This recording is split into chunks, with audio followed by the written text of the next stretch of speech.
നമസ്കാരം. മഹാരാഷ്ട്ര ഉപമുഖ്യമന്ത്രി അജിത് പവാറിന്റെ നേതൃത്വത്തിലുള്ള NCPയുടെ 18 മുതൽ 19 MLA-മാർ വരെ തങ്ങൾക്കൊപ്പം വരും എന്ന പ്രസ്താവനയുമായി രംഗത്തെത്തിയിരിക്കുകയാണ് NCP ശരത് പവാർ വിഭാഗത്തിന്റെ നേതാവും ശരത് പവാറിന്റെ ചെറുമകനുമായ രോഹിത് പവാർ.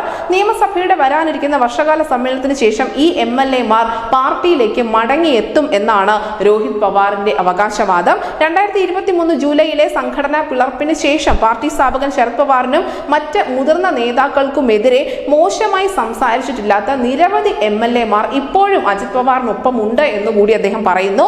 എന്നാൽ അവർക്ക് നിയമസഭാ സമ്മേളനത്തിൽ പങ്കെടുക്കുകയും അവരുടെ നിയോജക മണ്ഡലങ്ങളിലേക്കുള്ള വികസന ഫണ്ട് നേടുകയും വേണം. അതുകൊണ്ടാണ് അവർ സെഷൻ അവസാനിക്കുന്നത് വരെ കാത്തിരിക്കുന്നത് എന്നുകൂടി രോഹിത് പവാർ പറഞ്ഞു വെക്കുന്നു. കഴിഞ്ഞ ലോക്സഭാ തെരഞ്ഞെടുപ്പിൽ മഹാരാഷ്ട്രയിൽ NCP ശരത് പവാർ വിഭാഗം 8 സീറ്റുകൾ നേടിയപ്പോൾ അജിത് പവാർ വിഭാഗത്തിന് വെറും 1 സീറ്റിൽ മാത്രമാണ് വിജയിക്കാൻ സാധിച്ചത്. ഇത് അജിത്തിനും കൂട്ടർക്കും ഉണ്ടാക്കിയ നടുക്കം ചെറുതായിരുന്നില്ല.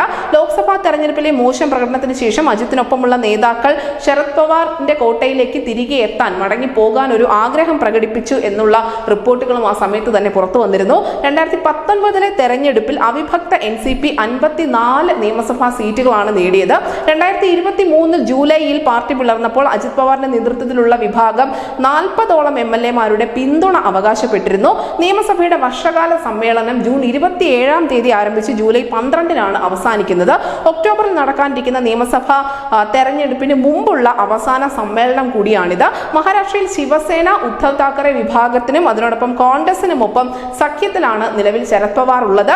മഹാവികാസ് അഘാടി സഖ്യം ഭരണത്തിൽ ഇരിക്കെ ശിവസേനയെ പിളർത്തിയാണ് BJP അവിടെ അധികാരം പിടിച്ചത്. ഇതിലുള്ള ഒരു ചെറിയ എതിർപ്പ് NCPയിൽ ഇപ്പോഴും ഉണ്ട് എന്നത് വാസ്തവമാണ്. RSS കോട്ടയായ മഹാരാഷ്ട്രയിൽ തന്ത്രം മെനഞ്ഞുകൊണ്ട് അവരും രംഗത്തുണ്ട്. കാരണം ലോക്സഭാ തെരഞ്ഞെടുപ്പിലെ തിരിച്ചടിക്ക് തൊട്ടു പിന്നാലെ മഹാരാഷ്ട്രയിൽ ഊർജിതമായ പ്രവർത്തനങ്ങളിൽ ഏർപ്പെട്ടിരിക്കുകയാണ് RSS എന്ന് തന്നെ പറയേണ്ടി വരും. ലോക്സഭാ തെരഞ്ഞെടുപ്പിൽ ഉണ്ടായ തിരിച്ചടി മറികടക്കാനാണ് RSS ഇത്തവണ സജീവമായി തന്നെ BJPക്കൊപ്പം നീങ്ങുന്നത്. എന്തായാലും ഒരു കാര്യം ഉറപ്പാണ്, ഒക്ടോബറിൽ നടക്കാൻ പോകുന്ന മഹാരാഷ്ട്ര നിയമസഭാ തെരഞ്ഞെടുപ്പിന് തൊട്ടു മുന്നോടിയായി മറാത്ത മണ്ണിൽ അതിനാടകീയ നീക്കങ്ങൾ ഇനിയും ഉണ്ടാകും. News desk news India Malayalam.